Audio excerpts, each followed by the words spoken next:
अरे बाई काय करते? अरे आंबा किती फुटलाय बार बघ ते त्याचा. ऐक ना, लहान मुलांसाठी काही रेसिपी आहे का? हा आहे ना. काय ग? काय तुला किती बाऱ्या करून दिली होती? काय करून दिलं मला मला काय आठवत नाही आता लहानपणीचं. तुला गव्हाच्या पिठाचे आणि ज्वारीच्या पिठाचे धिरडे करून दिले होते. धिरडे करणार आहे का हा. आज? चल मला आता पण आवडत आहेत. मग चाल करून देते. आता धिरड्या करता सारी सामुग्री काढून घेतली आणि धिरडं कणी लहान लेकरा करतात त्याच्यात कणी तिखट घालायचं नाही.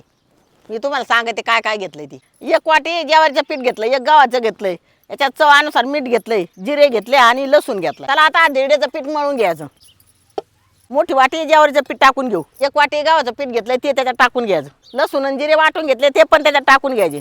चवानुसार मीठ घेतलंय ते पण त्याच्यात टाकून घ्यायचं. आता हे पान टाकून असं पीठ मळून घ्यायचं. आता हे पीठ असं पातळ पळीने टाकायसारखं असं पातळ मळून घ्यायचं. धिरडे करायला हा काय असं पीठ करून घेतलंय. आता चूल पेटून घेतली, आता तवा ठेवून घ्यायचा आहे.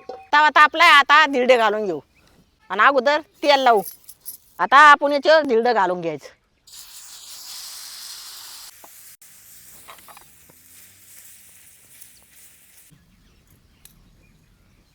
हे पहा आपला आता धिरडं तयार झालंय आणि दोन्ही बाजूने भाजले. आता खाली काढून घेऊ.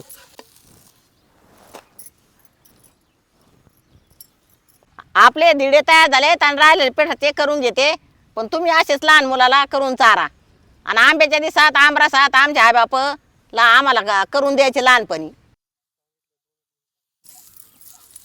तर आपले धिरडे तयार झालेत आणि लहानपणी मी पण लय करून खाल्लेत, कारण बैला चारले होते आईनी आणि बाबानी आणि मला पण चारले होते. असे मऊ लुसलुसीत असतात, तिखट वगैरे काय नसतं आणि आंब्याच्या रसासंग पण हा, खाते. आंब्याच्या रसामध्ये तर लय एकदम भारी मस्त लागते. लागते. तुम्ही नक्की एकदा करून तुमच्या आंब्याच्या मुलाला रसात चारा. करून खा. आंब्याच्या रसात करून तुम्ही वैयक्तिक खाऊ शकता. एकदम टेस्टी असते, एकदम मऊ लुसलुसीत.